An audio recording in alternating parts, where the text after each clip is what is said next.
montaña. Oh, que por la guardarra llevo giro. Acérquese, compay, que ya empezó el guatén. Vamos a pasear por los campos lindos, muchachos. Tanta palabra, Celina. Así mismo, Tito.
Good afternoon and good evening, and thank you for joining us for another edition of the Divination Table. I'm your host, Michael Lennon, and today's guest is a healing facilitator, a spiritual diviner, mystic, magical practitioner, and educator with over 20 years of experience.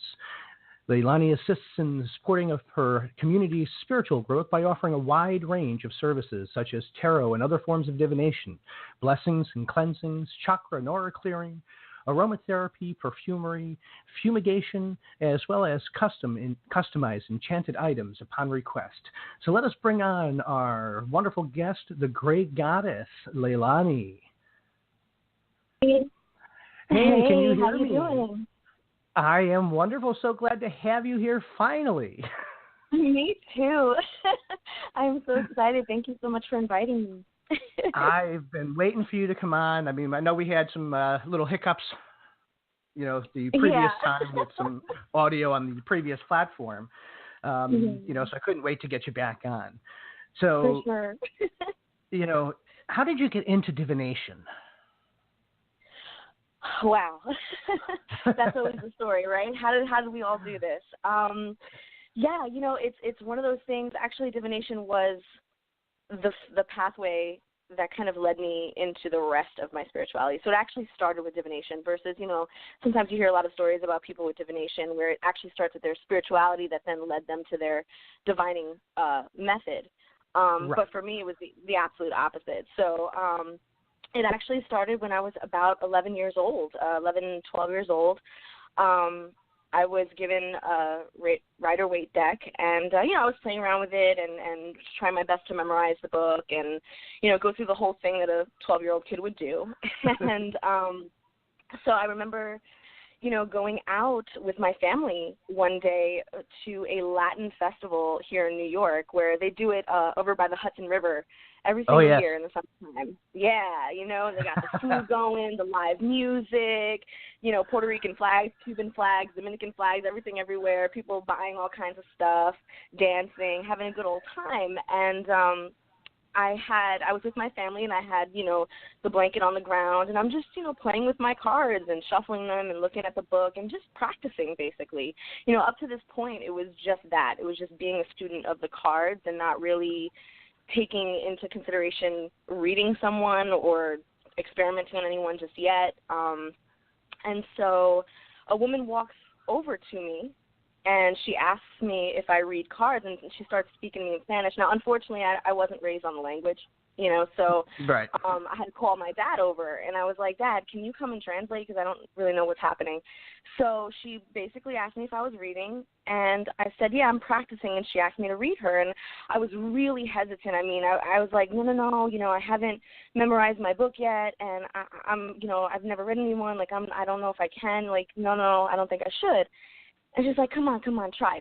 I was like, okay, so let's give it a try. What's the harm in this, right? So we're sitting there, and I start to pull out the cards one at a time, and I go to reach for my book, and she's like, no, try and read them. Try and tell me what you feel.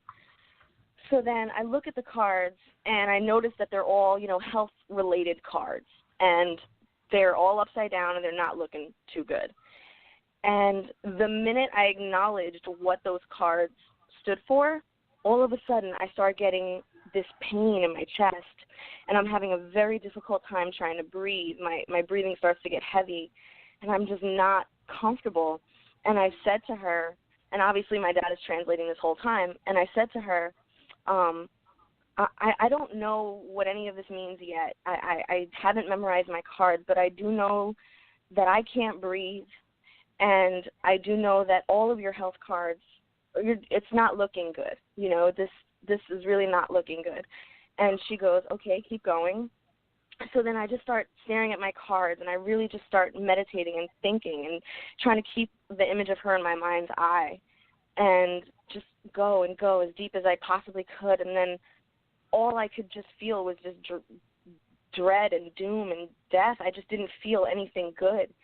And it was just such a difficult moment for me at 12 years old to now have to have your very first reading be that kind of reading, the one that everyone always warns you about, the one that, like, you know what I mean? You get told by everyone, no, it's, you know, it's no good, it's the death, it's this, it's that. And to now actually have to look at a stranger in the face and say, I don't know what's going on with you, but I feel like you're going to die, you know? And that was my first reading. And so she looks at me and she says, you know, you're really good. And she pulls out a 20 and throws it on the table for me on the floor. And she says, I have lung cancer and I was given 3 months to live. And I was like, oof. Oh my God, you know, it just punched me right in the face. And I said, I mean, do you want to heal, or is there something you can do? I mean, can you try and stop smoking? Because it was from smoking that she had told me. And she just kind of laughed it off. She pulled out a cigarette, she lit it, and she said, you know what, girl, you're good. And she just walked away. And it was that moment that I realized a bunch of things. I realized, number one, apparently I have some kind of a gift. Number two, now my parents can't deny that I have a gift. Because at first they were like, you know, this is just a phase, this girl, you know. And number three, you know, it was one of those moments where you really thought to yourself, wow, no matter what's going to come out in these cards, at the end of the day, the person receiving that information, it's completely up to them. It does not matter what these cards say. If they're not going to take that information and do something with it, or if they are, the ball is now in their court. And that kind of reality really allowed me to lose control a little bit over my cards, and I actually threw the book away. And at that point, it became less of a reading, and at that point, it became divination because I no longer needed to use that book, you know? Right. And, you know, I think it's a beautiful thing. You know, unfortunately, you know, it was a bad situation having to read as that for your first time. Oh, my God, yeah. But looking back at it, you know, you started with, like, the toughest type of reading you could ever give. Rather than starting with the little tiny thing and working your way up, you blew the door open, because if you can provide somebody with accurate information, meaningful information, your very first time, and make it through, there's not a reading you won't be able to do. Exactly. And honestly, you know, another revelation that came from that, and I'm glad you brought that up, is this idea of relating accurate information. You know, another reality that came up out of that was that as much as I didn't want to believe that these cards meant what they meant, I had to say what they meant. You know, it's your first reading. It's all about death and doom. There's no way. This is a freak accident. This can't possibly be right. This is crazy. But then you just have to be like, well, this is what the cards say. There's nothing else that's going on except that. I have to just say it. And so I think that's another good point to talk about with regards to being a good diviner and a good reader, is like, when you get that information, as crazy and as outlandish as that sounds, you just have to say it. Just relate it. as Yeah. best as possible. You know, we don't always know why particular messages come to us the way they come to us, but we do know that, you know, as diviners and people that are spiritually connected to ancestors, spirits, guides, and whatnot, you know, they're telling us this information for a reason, in a particular way for a particular reason. Now, like this woman probably already peace with what the final end outcome was going to be for her with her health. I mean, Exactly. the fact that she pulled out a cigarette and said, "Oh, you're good," and lit right up after you told her, you know, isn't there something that you can do? Can't you stop smoking? Or, you know, she already knew all this, you know. Right. She had already been given, you know, 3 months by the doctor. She was already sounded like she was at peace. Most people I know would probably have broken down, you know, emotionally, hearing that type of information, especially when it was true. You know, so we never know why spirit does what they do, but it's always for a particular reason. And I think the reason for you was for you opening up your doors. You know, she knew all the answers already. She was coming to you specifically. You know, she already knew. So she was coming to you specifically to say, "Come on, girl, let's see what you got." Wow. Yeah, I never thought of it that way. You're right, because had it been someone who was not at peace with it and who ended up breaking down and crying and having an emotional reaction, I mean, I'm sorry, but as a 12-year-old, I don't think I would be able to handle that. I wouldn't know what to do with that at that time.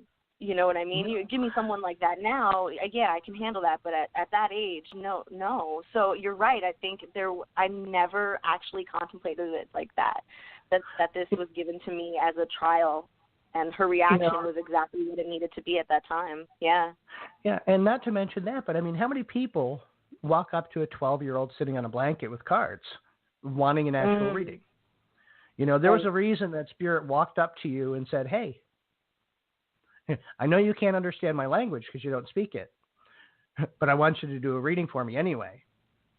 You know, so I think spirit was pushing you at a very early age to say, "Hey, you know, you already got this. It's just a matter of getting out of your own head." And, you know, throwing away the book, you know, I like learning the basics of all forms of divination that I learn. But once I learn it, I throw everything else out the window, you know, just like throwing the book out the window. It's like, you know, it's relying on me and my intuition and how these cards, tools work directly with me, you know. And I think that's a beautiful story, you know, because I always read for just friends and family for, you know, years when I was learning, until I started working at the Botanica. And one day my godmother called me and said, "Hey, bring your cards to work with you today." I said, "Okay." Wasn't thinking anything of it. And I come walking in and she goes, "Hey, you got 15 people. They're all lined up. Go to it." And then she walked out. and that was it. It was just like, it was sink or swim, you know. So we just do what we have to do. And spirit knows when you get to a certain point, and your godparents, if they're involved in your life, know as well. You know, it's one of the great things about having mentors and teachers and spiritual family and godparents. They lift you and elevate you, but they also know when you're ready to take that next step. And sometimes they don't always tell you you're ready. Sometimes they just throw you to the wolves and say, "Hey, here you go. You know, you already got this." Yeah, that is so true. I wish that I actually had mentors and teachers growing up. Unfortunately, I was a completely solitary practitioner.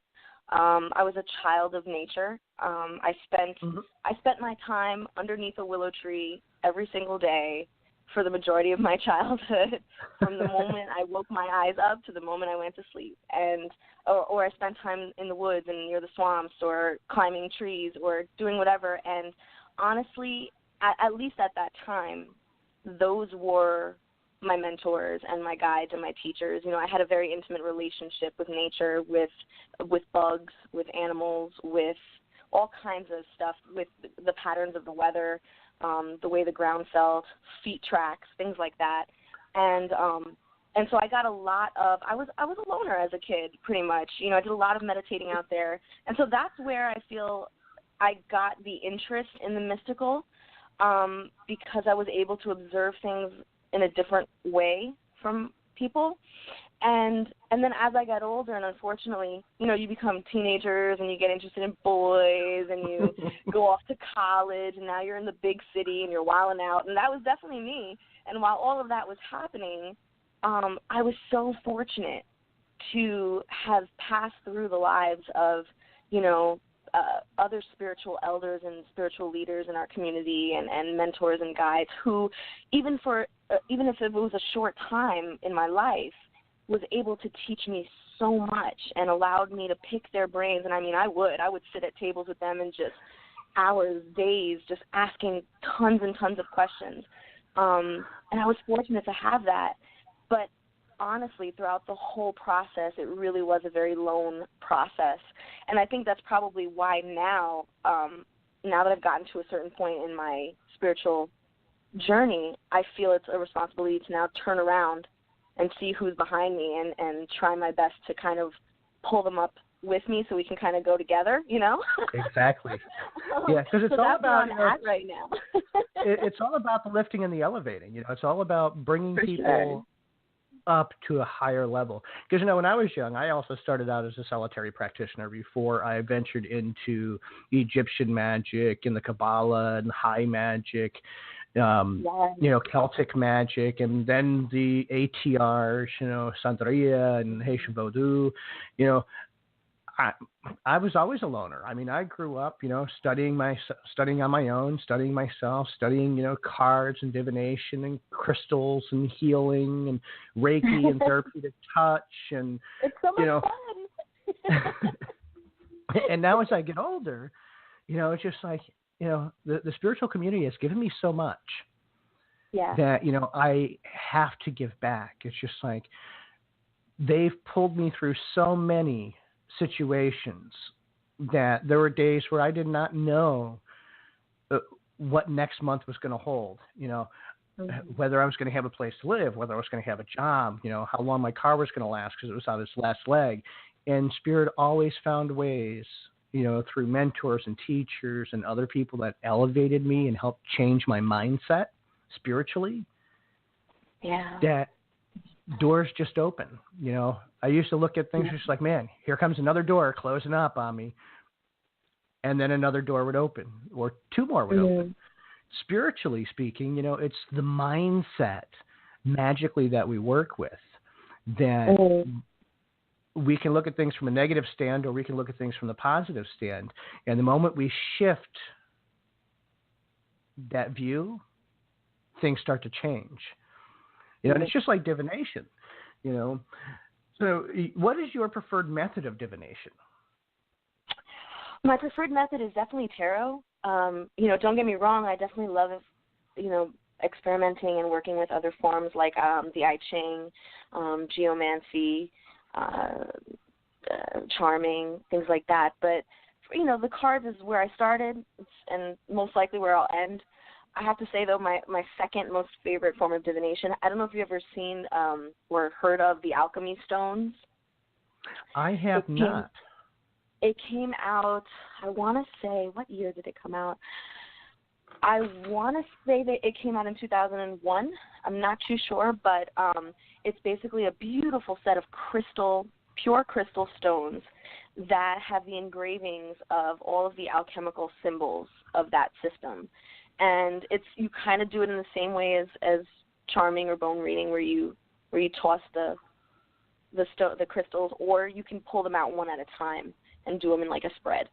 And they're amazing, and it's all about transformation and self-transformation. It's amazing. So my tarot deck honestly is similar to that as well. My cards are very psychological, very introverted in that sense, and in-depth psychology, and it's all about self-transformation and growth and spiritual growth. I can do practical readings with them too, but they're really, really meant for that. Kind of like the soul cards. I don't know. Have you ever seen the soul cards? Yeah. The soul Is that cards more like an oracle? The soul cards are more of an intuitive, and when I say intuitive, I mean there's no book that comes along with it. There's no meanings for any cards. Kind of think of it like the ink blot cards, but these are in full color. all hand drawn and everything else, and they pull upon your intuitive connection for each card. And although I can do practical readings with them, I find they work best for questions like, what is it that this person needs to know in order to move through this point, to get past this, to elevate and lift themselves? And they are scary accurate. Oh, yeah. Yeah, so I've never worked with the soul cards, but my cards are definitely used just like that, for sure. They're a Celtic deck, so they've got a lot of pagan Irish influences in the imagery of them. It's called the Sacred Circle. Okay. But they're extremely, the pictures are so vivid. There's so much going on in these pictures that it really just allows your mind to play. And it's read pretty much in the same fashion as those soul cards. But it's, like I said, highly influences Irish pagan. So, like, for example, the Fool of the regular Rider-Waite deck would be represented by the Green Man and things like that. So a lot of pagan themes in it. So beautiful deck. Yes, the Green Man, love him. He was one of my first, when I started reading and studying on Celtic magic, was one of the first spirits and gods that I worked with in the Celtic tradition. And he has followed me in different traditions in one way or another, as represented by other spirits. Right. They all seem to have very common themes, for sure. They're not the same, but there's definitely some common motifs. Yes, definitely. So now you also do blessings and cleansings and aura readings, but you also do, from what I hear from a lot of people, some really banging oils. Yeah, my oils. I love my oils so much. Yes, oils, powders, and sacred waters, different kinds of sprays and stuff. Yeah. Because I see your oils posted all over the place, and just from what I hear from other people that have actually purchased them, they love the oils. Awesome. Now, when you were first starting out with your tarot, when we were talking about, you got to that point, and you got to that point early where you started to trust your own instincts, and you started to trust your own intuition, and you started to push yourself away from the book. Aside from that one reading, what other things helped you, as a new diviner, hone your skills, and stay true to what I call, because I always say there's a difference between being a reader and being a diviner. What kept you on that path of being an actual diviner rather than just a reader? Well, it's definitely about desire, right? So, this path that we choose to be diviners is not just sitting across from someone and using a divination tool to help them. Because really, at the end of the day, every single one of us who do what we do, if we had no divination tool at all, would still be able to do what we do, because it's deeper than that, So it's really about that calling to heal and to be of service to your community and to people who are hurting and to people who are in need of, wisdom and guidance, and they don't know where else to go. So we're psychologists, we're nurses, we're therapists, we're all of that. So it's really important to just kind of keep that in the back of the mind. And as at a 12-year-old kid and on, it was at first a method of survival for me mentally, because again, I was a loner and I was on my own. So it was a communion between me and spirit. And at that time, spirit was a separate entity. Like, it wasn't just communing with myself. I already had a pretty good gauge of who I was, but it was that separate entity, that separate energy that I knew was outside of my body, yet was still easily perceivable within my body. And that communion allowed me to not be alone anymore and allowed me to have a friend. So that was very important for my childhood growth and my psychology at that time. But what kept me on the path was definitely that desire to heal. Now, as we go along, though, we have other techniques that we kind of incorporate into our practice in order to keep us motivated, in order to keep us in tune with our intuitive self. And, so for me, it was spiritual baths and meditating and using my cigar and anointing myself with oils specifically, using certain crystals to kind of harness that energy and place it in one spot. Lots of cleansing, using candle, using glasses of water. So really the whole ambiance of the whole thing to put yourself into the zone is really, really important. So whenever I talk to new diviners or new people who are kind of breaking into this, they'll always ask me, well, what do I need to start? Should I buy all of these tools and all of that? And then you'll hear some people say, no, don't buy nothing, just you and your cards. And I agree with that. But for some people, like myself, that environment is actually really helpful for some of us. Like, we need all the glitz and the glam and the candles and the music playing and the this and the that. Like, we need all of that to kind of help us get into that zone. At least I do. I know I enjoy it very, very much. So I always tell people, get yourself some candles, put your favorite incense on, do what you got to do to put yourself in that place of inner wisdom. And then, ride that wave. Go for it, Yeah, because, when we think about all of I'll call it the hoopla for now, the incense, the oils, the candles, the ambiance, the music, these are all tools that we use to vibrate on a certain spiritual level of existence, so that we can attune to the guides and the spirits that we want to connect with and commune with. Over time, we learn that we don't have to have all this, although most of us still enjoy it. And it becomes more of a ritual for us to put ourselves instantly in that place. It's like an on and off switch. So, whether you are going to use just a deck of cards and nothing else, whatever works for you as a diviner, especially a new diviner, stay with it. Use whatever it is that helps you vibrate to that level. I can throw cards. I don't have to have anything. But there are days where I'll have Santa Barbara Bendita playing in the background. I will have incense going. I will have candles going. I will have the entire house lit up. Right. Yeah, man. It's all about what you're in the mood for, or what you're capable of doing at that moment. Sometimes you're driving home from work and you get a phone call that someone needs a reading like right then and there, and you're like, all right, let's do this. And you drive over, you splash some Florida water on you, you put yourself into like a 30-second meditation, and you just go right in. And then there are other times, like you said, you got the robe on, you got the crystal. But sometimes for me, it's because it's not so much about me as it is about my client.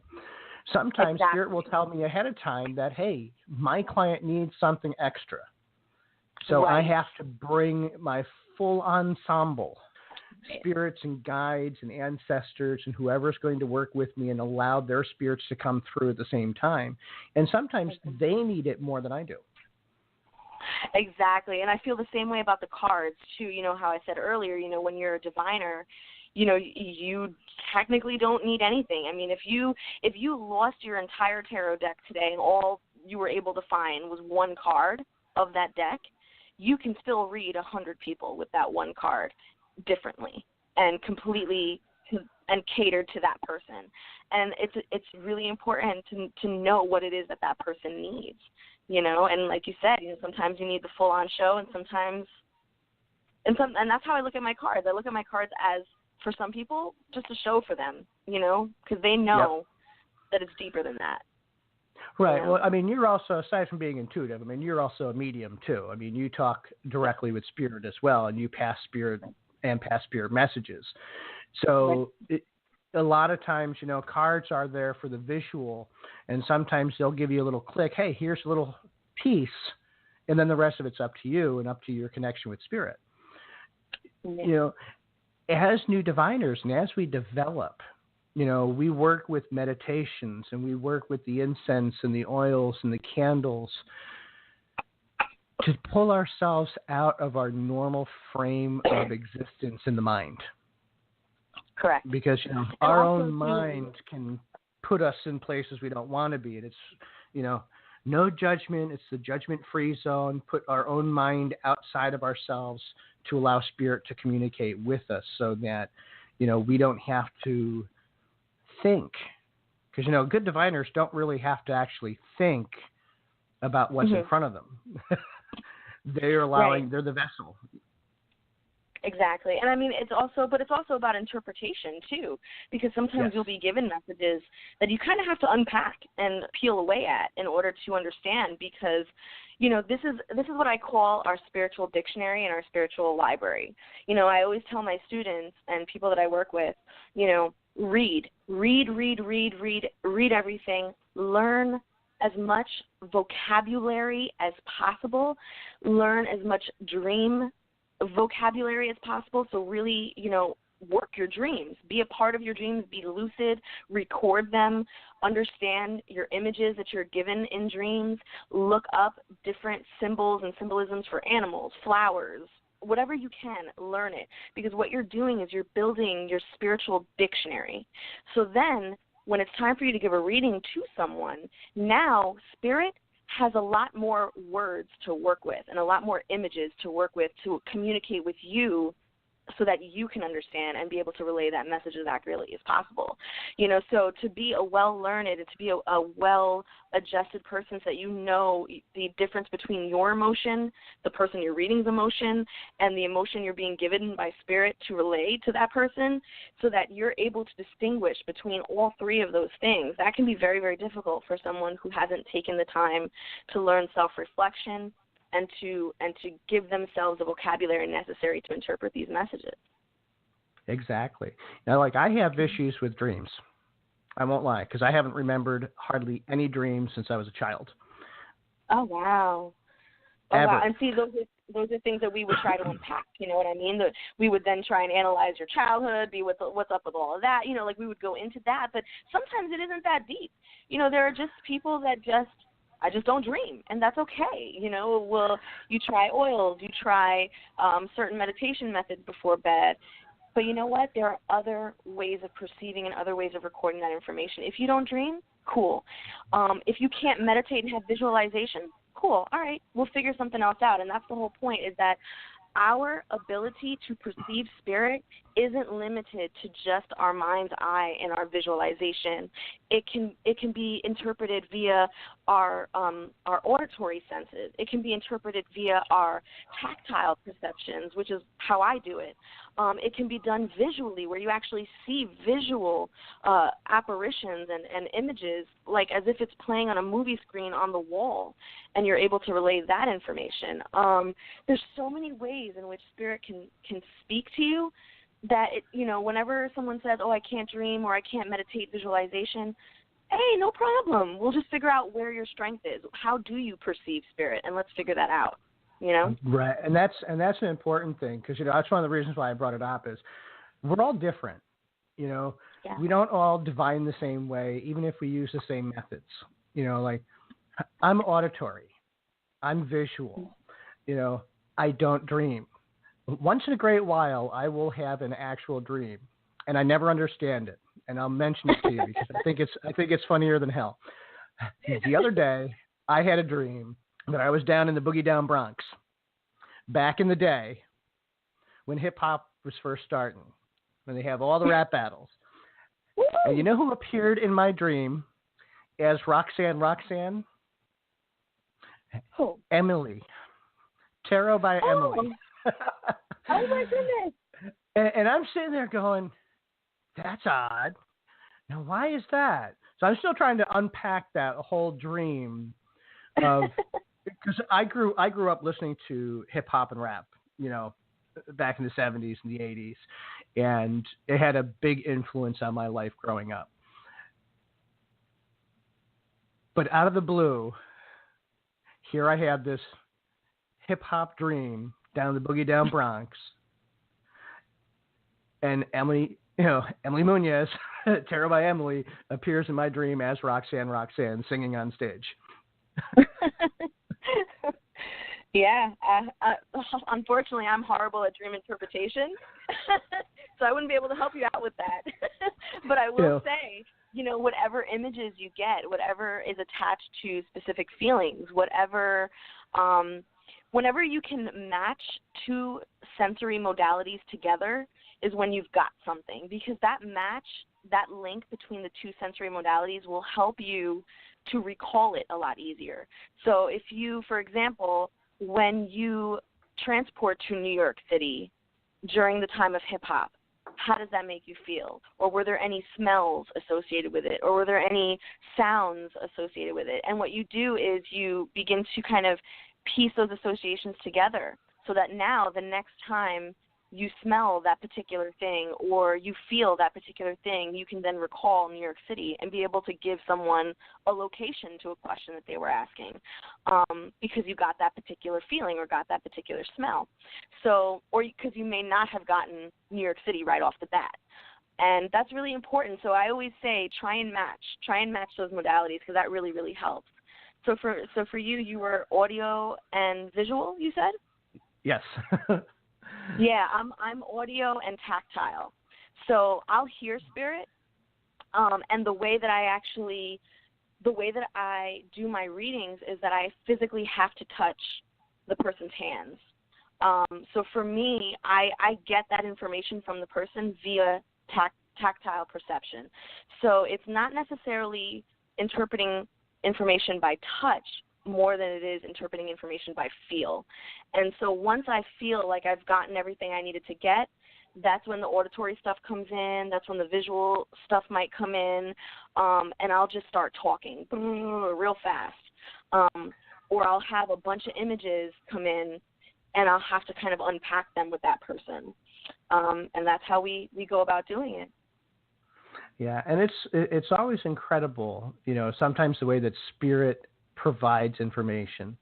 Being a medium, I also pass spirit at times, and I have had clients sit across from me at the table, and my body will contort and change, and my facial expressions will change, and I will begin acting like somebody that they knew that had passed. Yep. And wow.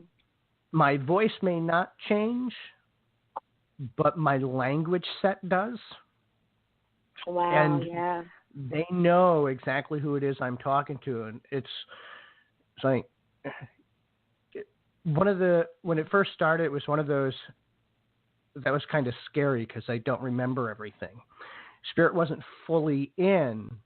I was somewhat present, but not enough to know everything that was going on or to remember anything that was actually said. But they'll tell me afterwards that, that was my grandmother. My grandmother used to do that exact same thing. Even the look on the face looked like my grandmother. And, as you develop, and as you work your tools and you meditate more and you find that perfect balance between all of the gifts that you have, they build, they get stronger, Yeah. And, it might be that maybe you're just getting the smell, but down the line, that smell is going to combine with something different. You're going to know that the smell of a lilac is going to give you the image of the flower itself or the color purple. It'll then instill in you the next time that you see that or you smell that, the visual will come. So your, philosophy of learning and reading and building your vocabulary, not always just about the vocabulary as much as it, that's a good part of it, but it's also building your skill set, your visual, your audio, your tactile. I mean, all these other skills work with that because now you can, I hate the word label, but now you can put labels on all these different images according to the vocabulary that you have and say, hey, look, you know what? A red rose for me means this. Whereas a red rose for somebody else may be something completely different. Don't always go book-wise on this is the only thing that this image may mean, because it's going to be built on your life skill set, your experiences, and your personal language, that you have learned. Exactly. Oh my gosh, I'm so glad you brought that up, because that is a huge concern for a lot of new readers, is like, how do I know what's mine and what's spirits? Like, how do I know it's not just my imagination? And I usually get that question a lot, and you pretty much hit it on the nail. I always tell people, learn as much as you can from everything. Everything is a learning opportunity, right? And a good example of a successful person who really has mastered this kind of skill is actually musicians. So, like, when you see people on the radio or on TV who are musicians who have been around for 20, 30 years and are still successful and manage to come out with new music every time, these are individuals who not only have learned everything that they learned during the time when they hit their peak, but they continued learning, and they continued adjusting, and they continued changing their style just enough to fit with the new times, but still keep true to who they are, and so on and so forth, and re-imaging themselves and giving themselves new wardrobes and new this to keep up with everything. One of the beautiful things about having this kind of work, being a diviner, is that it allows you to do that. You can listen to the current music. You can watch the current TV shows that's really popular right now. You can read the most best current author at the time and do all this stuff and build that library even more so. So now when a 23-year-old kid or an 18-year-old kid comes to your table for a reading, you can actually communicate with them in their language with the things that they know of their time. And that's really important to do. Like, I mean, don't get me wrong, the beautiful aesthetics and the ambiance of having, like, one of those old school diviner readers, right, that have, like, the real cryptic kind of oracle-esque kind of talking and stuff is really cool. You're like, yeah, tell me some deep stuff, But every once in a while, I want to go to a reader that tells me like it is and isn't afraid to curse and isn't afraid to talk to me based on what my life is going through at that time and being real with me 100%. I think it's important to be able to be flexible like that, and we can only do that by just, like, constantly staying on our game, It's a lifelong process. I mean, there's a multitude and one of the reasons why I do my show is there's a multitude of great diviners, and they all work differently. They all have a different skill set. They all have a different language set. They're not going to, work for everybody. Right. Every person is individual, so right. You get a 20-year-old that's been out on the street for years, you have to give them different types of messages in a different way so that they understand it in a language that they're accustomed to hearing. It's like trying to talk to somebody in Spanish when they only hear English. If you don't know their language, how is that message going to get through to them? Exactly. And we never stop learning. I mean, there's just, countless numbers of different types of cards, decks, oracles, coins, dice, dominoes, I Ching. I mean, you name it, diviners delve into it. And we constantly pull more. I mean, I think we go into more depth than anybody because we're always like, ooh, a new deck's out. Ooh, a new deck's out. But because we want to continue to keep learning. It's a passion. It's not, I'm just tarot and that's all I do. We do go deep. Oh, we go deep. And we need to because, we have to peel back those layers of that onion, to get to what's at the core. And in order to do that, you have to know how to peel back all those layers. And that may use a multitude of different techniques. Right, exactly. I know some readers, sorry, I just lost this piece here. Some readers will kind of combine cards. I know there are some times when I'll do that, where I'll do my regular tarot deck and then I'll do like an oracle deck and I'll pull like one or two cards at the end to kind of give them like a summary message. Some people combine the pendulum with the cards to to address like in between yes no kind of questions that they have in between the bigger messages. So yeah, we totally mess around with all of it, and it's a lot of fun. It's fun. It's not just, and who wants to learn something that isn't fun? It's tough. It's tough to have to force some information into your brain if you're really not feeling it. And this is that thing that we all just feel. You know, you have to feel it. And we do it because we love. We love to do it. We love to help and to heal. And, and it's also, for the diviner, a very therapeutic tool for themselves. It allows us to unlock and open our own selves, to deal with issues that we may have had in our lifetime that we might never have gone to seek assistance or help with. But during a reading, Spirit has a funny way of throwing things in front of you for you to read for somebody else that really is not a message for them. Although it does pertain to them, it's really so that we can get over our own issue and move past a situation and learn from that. And Spirit, it's always funny, Spirit will send you somebody at some point in time when you need it. It is so sit true. there and say, hey, you've been ignoring this.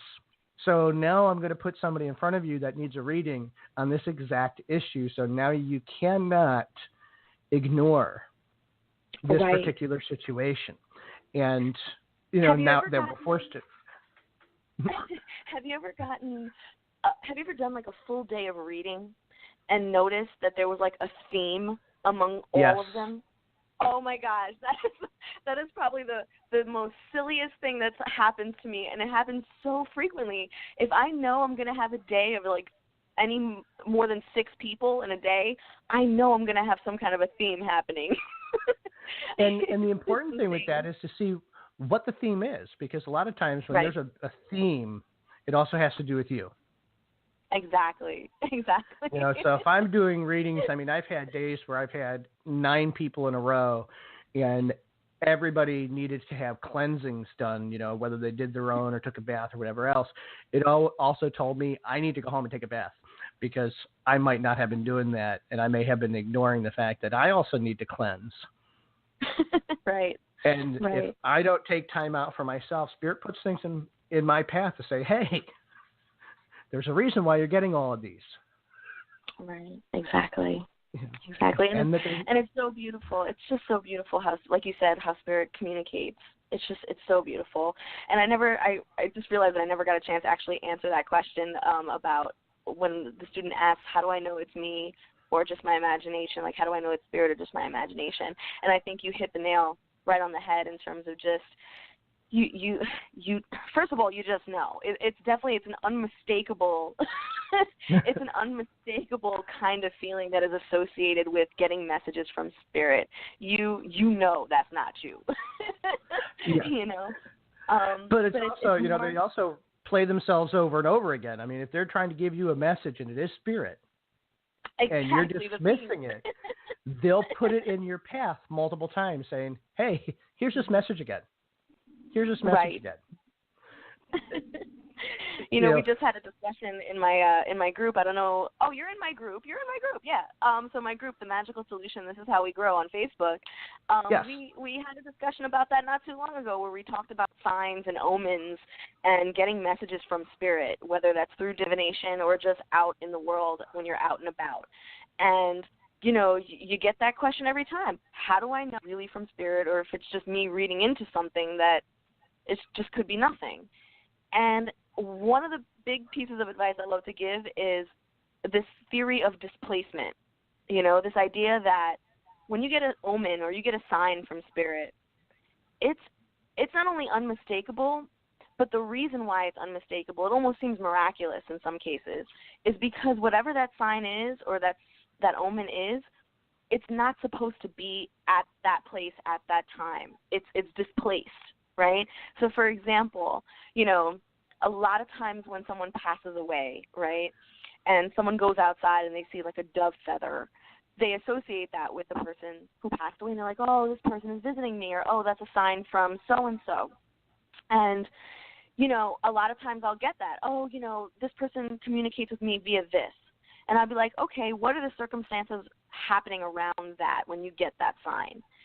And, you know, if they tell me, oh, it was in the middle of a beautiful spring day, I was taking a walk with my dog, and there was the feather, and I knew that that was a message. Now, I would never shatter someone's heart. I would never break anyone's spirit and say, no, that's bullcrap. I would never do that, because if you believe that, then that's beautiful, and go for it.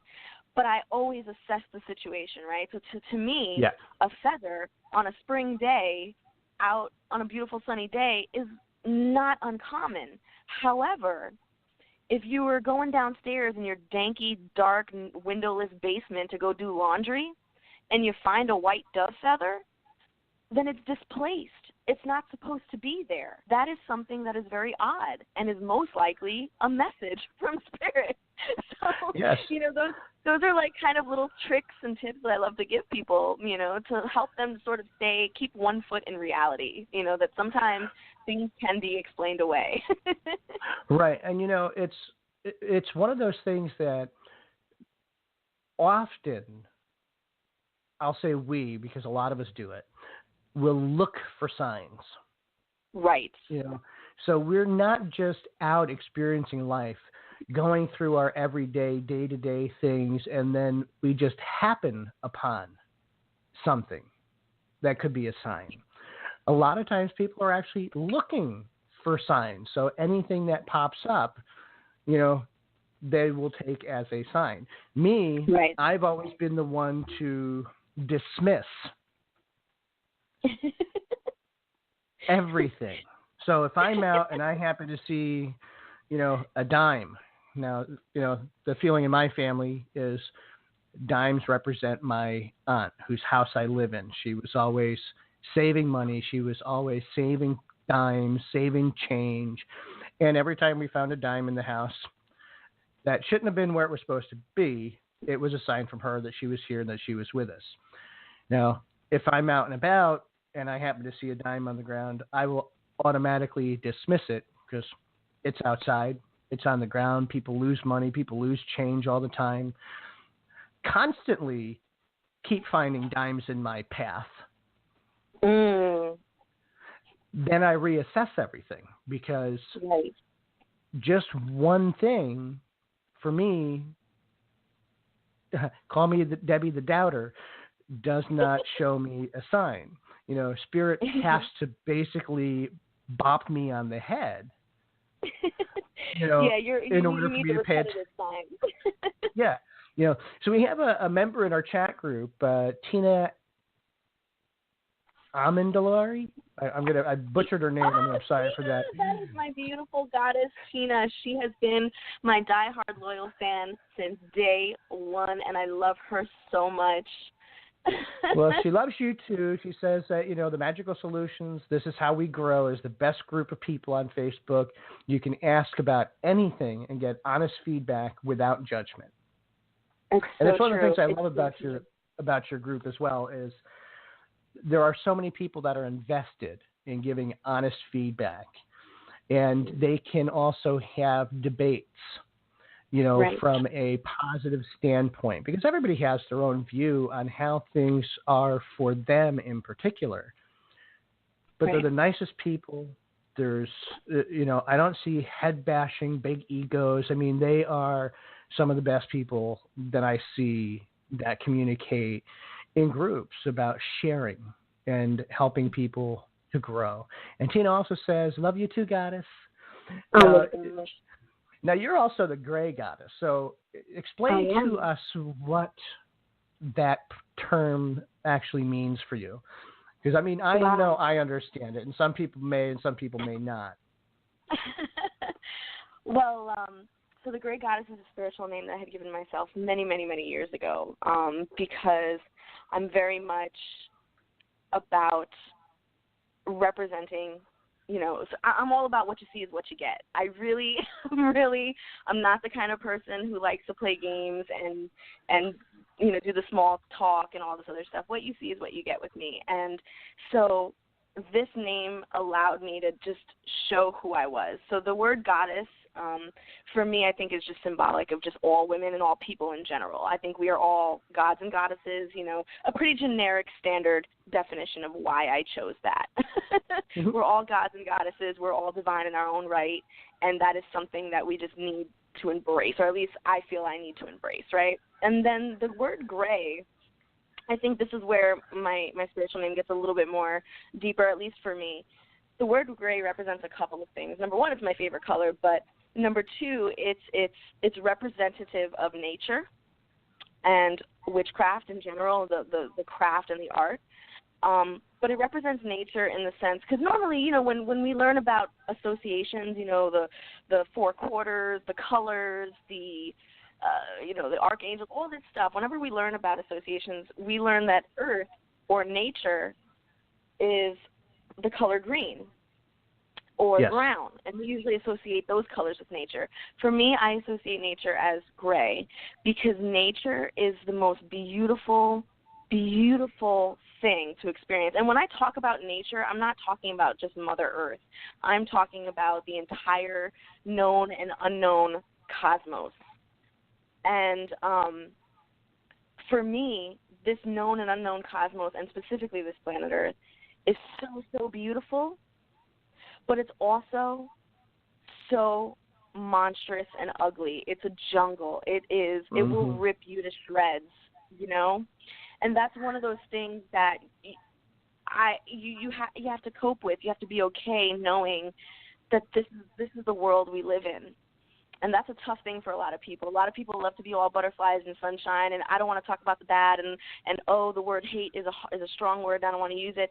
And they really forget, those are still part of nature and what we are and who yes. we are. It's still there. Whether you don't want to see it or not, it's still there. So that's part of what gray means.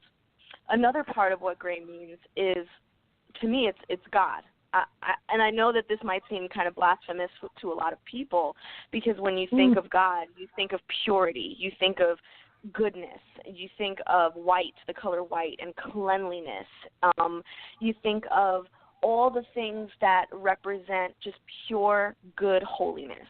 At least that's what I was raised thinking, because I was raised Catholic. Right, and as I was. Yeah, and even the dark sides of what God did in the Bible and all that good stuff was still somehow managed to be reinterpreted as something positive and good, and he did it for our people and for this and for that. And so there was never really any wrong done. But when I look at God as nature itself too. I don't see this pure, holy white thing. Now, that is a part of it. But what I see is a spectrum. If anything, I see rainbows, and I see, the darkness, and I see the different shades of gray, and God and nature and witchcraft is like a pendulum that kind of shifts from one shade of gray to the other shade, and that shade is a spectrum between white and black, and I think that is such a beautiful concept to think about, and every day you and I shift from one gray to another. And then the very last thing that gray stands for is the mystery. Whenever one of my favorite times of the year is when it is raining and misty and foggy outside, when there's thunderstorms and it's just a thick cloud of just gray all over the place. I love it. It puts me in a place that is so magical and so amazing. It's almost like the shell of my body, the skin that I'm in, doesn't even exist anymore. That my spirit and that mist that I'm looking at is the same thing, and it's very fluid. And so it's all of that and so much more in that name, and I hope to try and represent that for people. Whenever I do my group or when I have conversations or when I teach, I'm showing the spectrum of what it is that I'm teaching. I'm not just showing you all the white, and I'm not just showing you all the dark. I'm showing you all of it, and you decide where on that pendulum swing you want to land at any given time. And I think that's a beautiful thing, because, when I look at gray, I mentioned to you on Facebook, I see balance, because for me, as a diviner, I walk with one foot in this world, one foot in the other world. I have one foot on this earth, one foot in the cemetery. I have the tangible life and the spiritual afterlife all coexisting at the same moment in time. And for me, it's a balancing act. And to balance the light and the dark, we stay in the center. We know how to tip the scale one way and how to tip the scale the other way. And just like in magic, we know how to draw upon the energies of the light when we need to, but we also know and understand that sometimes we have to draw upon the dark, to help balance out the forces of nature and bring things back into balance again. So I look at gray. One of my favorite colors too is because I'm a Scorpio, so I'm always in the, only time I'm in the middle. Which is interesting because with Scorpios we're either all in or we're all out. We're either all one way or all another. But in spiritual practice, Scorpios tend to be very balanced with light and dark. We work both sides. Right. Yeah. All about the balance. And you're right. And we as practitioners, we must stay in the middle. Whether we're divining, whether we're doing magic, whether we are teaching, whether we are counseling our clients, no matter what it is that we're doing, we have to be in the middle. I mean, we understand our emotions are a very, very powerful tool to get what we need to get done. And by all means, we can draw upon those emotions, we can harness them, we can direct them and utilize them, but we should never live in them because that is where problems lie, Yeah, I think we as practitioners really know that. The ones who really have done this, we know that, and we live that lifestyle. And we have to. I mean, in order to have, even non-spiritually speaking, in order to have a healthy life, one has to have balance. And to have that balance, one has to understand that everything's not pretty roses. You can't always be positive. There are going to be upsets. There are going to be things that are going to happen. There are going to be people that are going to piss you off. But the important part is to know that, these are moments that are going to change from time to time. When you stand in the middle, you're like, that unshakable tree. You can sway and you can bend in any direction that the wind pushes you. You can handle anything because you have that strong foundation and that strong trunk. But you know that you have to be flexible in life. You have to be flexible with your friends. You have to be flexible at work.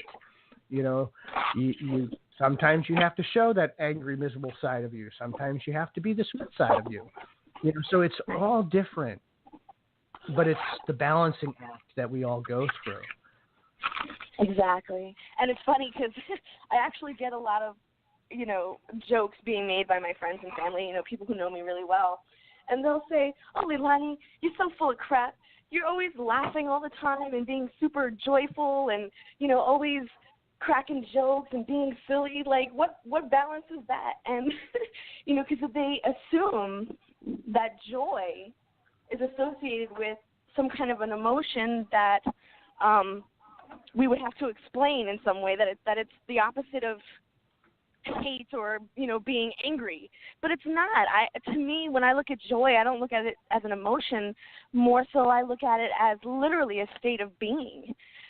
So, yeah, there's nothing wrong with joy. A lot of times I get misinterpreted as being naive or being young or not non-experienced just because I smile and giggle all the time. And it's one of those things that says, no, I have lived a lot. As a matter of fact, some of the pain and some of the things that I've gone through, I wouldn't wish on my worst enemy. But you know what? I'm not going to stop smiling and laughing because what makes the gray so beautiful to me is that in the face of all of that pain and in the face of all of those experiences and in the face of all the ugly things that are in this world and the ugly ways that people can express themselves, I refuse to be jaded by it. I refuse. Yeah. And that's just a choice. It's a choice that you got to make, and I made that, and I think that's why calling myself the Great Goddess really is representative of who I am. It's gray to me isn't a dull, sad color. It's a joyful color. and it's also, one of those things that it's a living in the moment.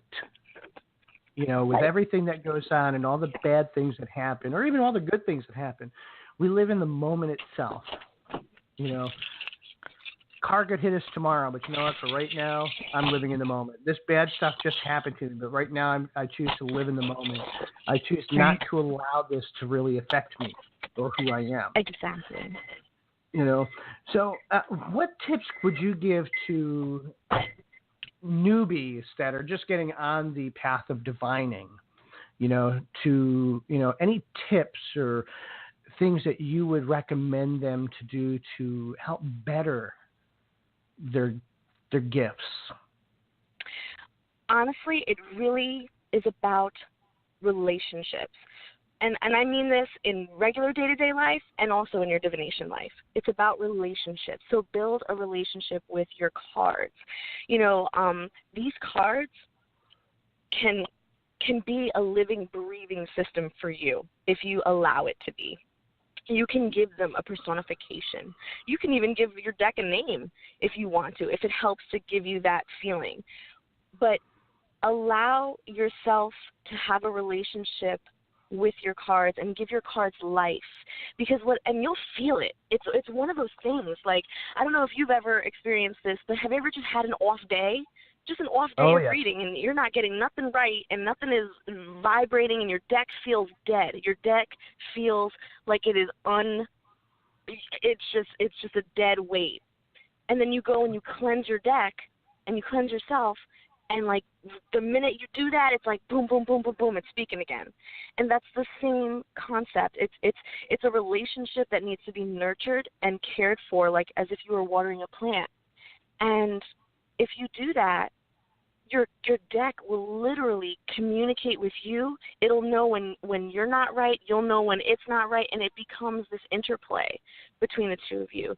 So one of the easiest ways to build a relationship with your deck is, honestly, keep it with you at all times. That's what I did when I was 11 years old. That on me, on my person at all times.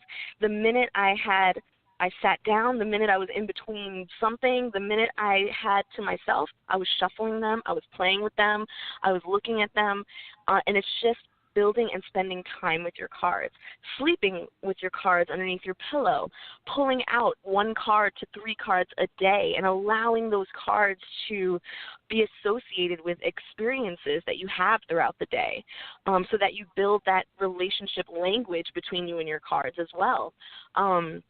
And really, just giving of your time, because just like any system and just like any practice, it's sacrifice. You have to give in order to get, so that's what I would tell someone who's brand new is spend time with your cards, build a relationship with your cards, and they will not let you down. Now, you allow people to touch your decks, right, when you read? A lot of people what? Like, you allow people to touch your deck? No, I do not. No? No. So you don't allow them to shuffle or anything else? Because I don't let people touch my stuff either. It's just like you no. I touch. Is present. I do all the work. Exactly. No. My method of reading is through tactile perception. So I literally hold their hand. I hold their hand with my receiving hand, and with my other hand, I'm holding on to a fluorite stone, and I'm allowing that information to transfer through me. I perceive it, interpret it, and then it comes back out into the stone, and so the stone takes it away. Yeah. Okay, because see, I don't do the tactile. I do, I'll do a standard reading or I'll do a spiritual reading with cards, but I don't allow people to touch my cards at all. I do all the shuffling. I do all the cutting. I have them point pile they would like, but I don't let anybody touch my stuff. Yeah, that would require to have to cleanse every time you have a reading. No. That's too much. But see, that's also the other thing too, is I never cleanse my decks, ever. Wow. And there's for me, and it's different for everybody, but for me, the reason that I choose not to cleanse my decks is because life is ugly, a lot of times. And Yeah. I think that my deck, being a spirit-driven deck, having a life force of its own, has to go through the same things that we as people go through. I want all the experiences, the good, the bad, and the ugly, to exist in that actual deck. And my own personal feeling is that if I cleanse, I'm cleansing away some of those experiences. So I don't want to cleanse them. I want them to live and exist just like I have. I've gone through the good, the bad, and the ugly. Right. So for me, that works. But for a lot of people, they want to cleanse. They don't want to have the extra energy. They don't want to have the, the buildup of extra junk on their deck. Right. But, I'm going to be 49 this year. I've also been, reading, since I was 18. I've been doing it for so long that this is my preferred method. I tried when I was younger cleansing my deck, and I also found that for me it didn't work because of the way that I function, the way that I work. I see the good, the bad, and the ugly. I'm the Scorpio. I'm all in, I'm all out. Except for spiritual things, everything has to be balanced. Right. That's why I feel for myself, because of the balance, I have to leave it all in. Right. Now, aside from your Facebook group, you also have your own website, too, and your own business, correct? I do. So my business is the Magickal Solution. I started that a few years ago with my husband, and I love it. The website, though, I'm going to probably be closing it down just because I realize I get much more foot traffic through the Facebook shop that I have. Okay. So I'm going to be closing that down. But for now, you can definitely find me on Facebook, The Magickal Solution. You can find me on YouTube. I'm going to be doing a lot more videos soon, especially more educational videos that kind of correspond to my group, which is also on Facebook, The Magickal Solution. This is how we grow, # right? Yes. And, yeah, the whole point is my whole thing, my whole shtick, if you will, is that we're all doing this together. We're all growing together. So let's do it. Let's put the egos aside. Let's just put everything out at the front door, leave everything at the door, and come in and let's just do this as a people, as a species, as a spirit, as a soul. Let's just grow. Let's just figure this out together, And that's my whole thing. And hopefully the message is getting across. The group is fabulous. The YouTube fans are fabulous. So, yeah, the more people who want to get in on that idea, the better. Yeah, and I love your Facebook group. I mean, it is a very open group. I mean, I'm not as active as I would like to be because, life's not always pretty, so I always have things going on. Yeah. But I see the interaction. I see, the way the people are in the actual group and how willing they are to share, their experiences, their ingredients, their formulas, Yes. Nobody has the ego. They're all sitting there saying, hey, here's something that, I've done for a long time. Let me share this with you. Maybe you're aware of it. Maybe you're not aware of it. But it really is all about people lifting each other up, people learning together, community getting back to where it should be, which is, we're all here for the same purpose. We're all here for the same reason. Exactly. We don't have to exist to beat down, bash down, hit, knock, talk crap about. We're here to learn, to evolve, to lift, and to elevate. And no matter what stage we're at in the game, everyone is a teacher and everyone is a student. And that is the whole point. You can learn something from a 16-year-old little kid the same way you can learn something from an 85-year-old man. Everyone's got something to bring to the table, and I think that is where it's all at. And you have to understand that. Yeah. I teach and facilitate a lot. I do a lot of divination. I was members of a lot of different groups. I've helped teach, T-card readings, tarot. Well, I can't really say tarot. I've helped other people learn how to read tarot. I just can't do it myself.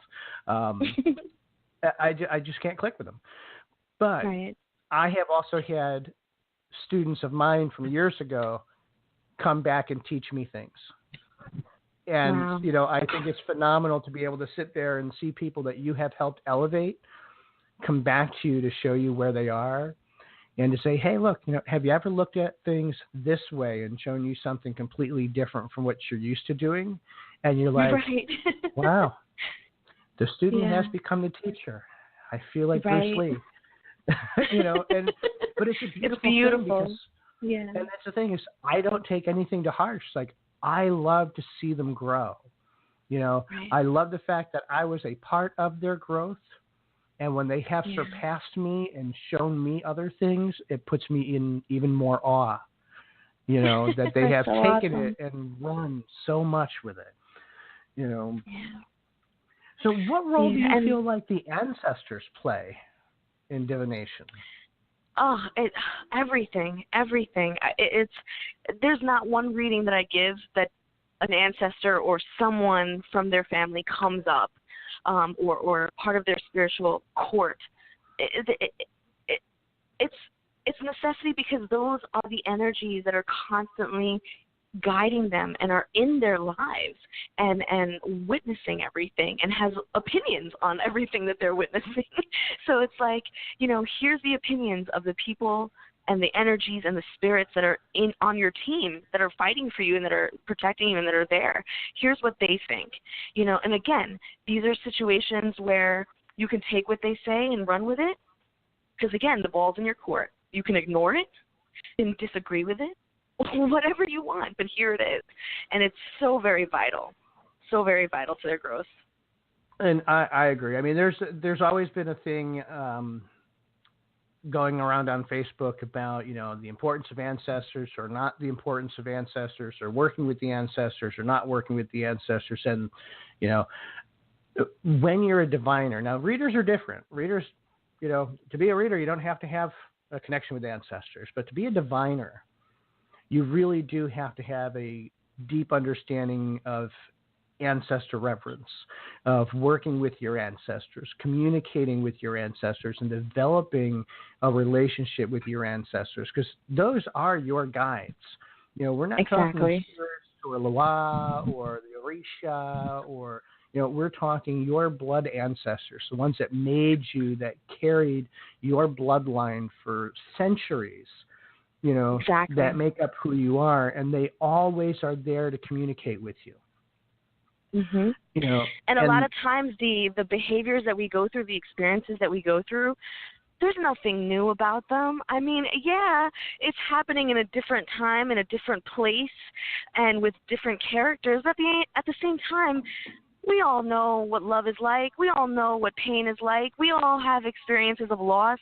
We all have experiences of victories. And these experiences are things that have been going on since the beginning of time. So to be able to get yet another piece of knowledge regarding those experiences can really help an individual navigate this world, because it doesn't go anywhere. It's going to happen over and over and over again, just with different characters and different scenes. So why not learn it?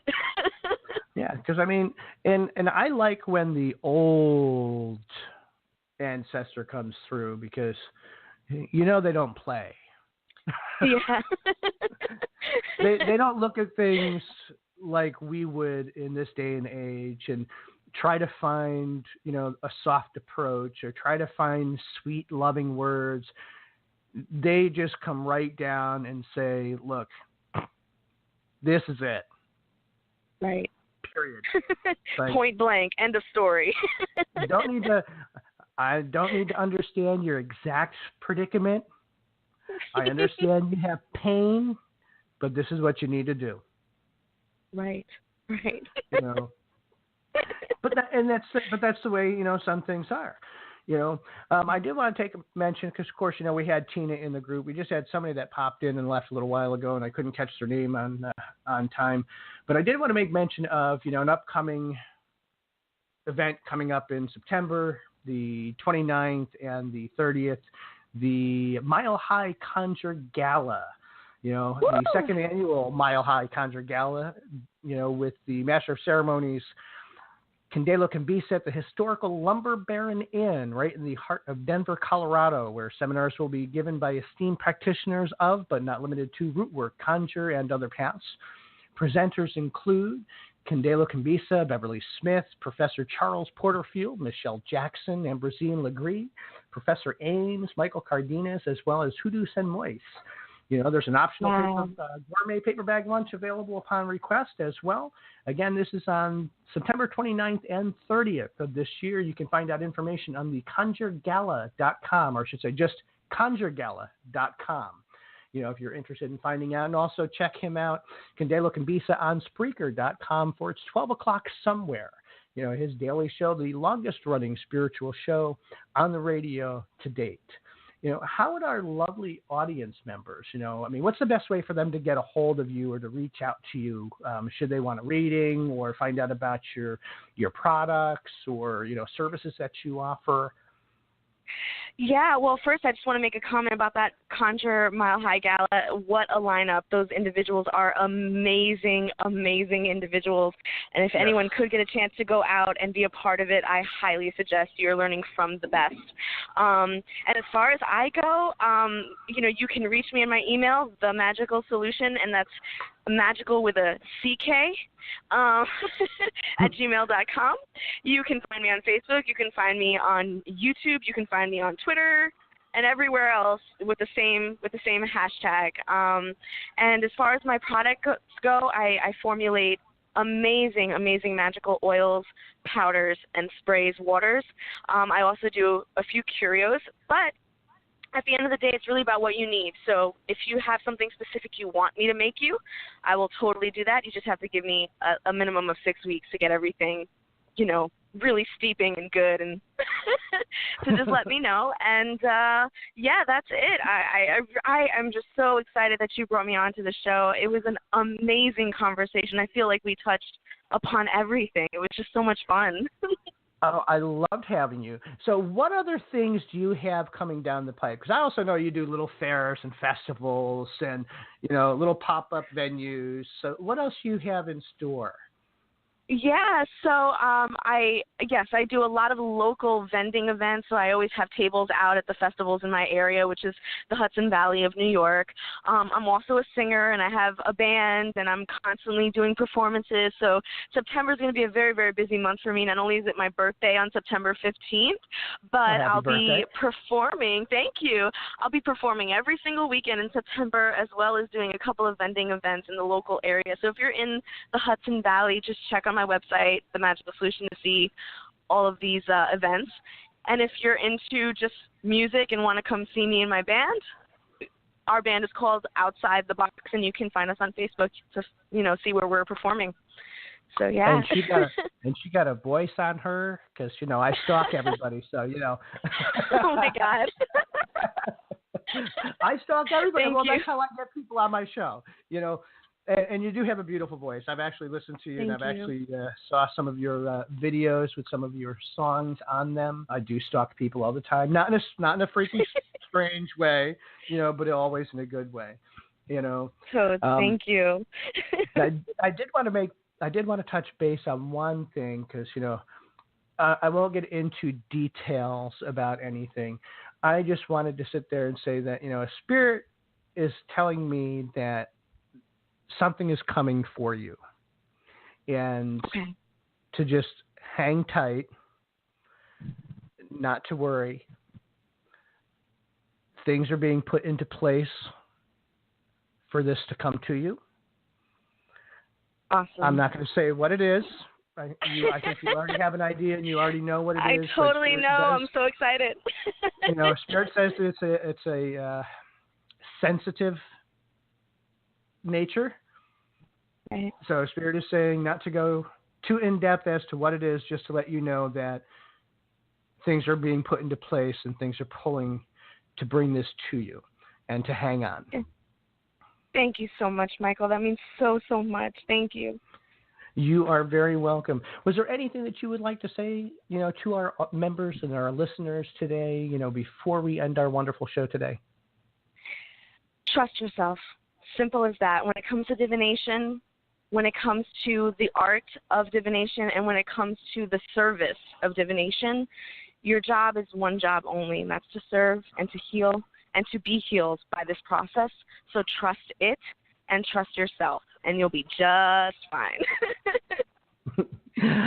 And with that, I would love to have you say our final goodbyes to our beautiful audience for this wonderful episode today. Stay balanced in who you are. Love yourself. Love Great Spirit. And may the ancestors and guides always be with you. Thank you very much for joining us this week on the Divination Table. I will see you again next week, 7 p.m., the same bat time, same bat channel for some more batty talk about divination. Be blessed.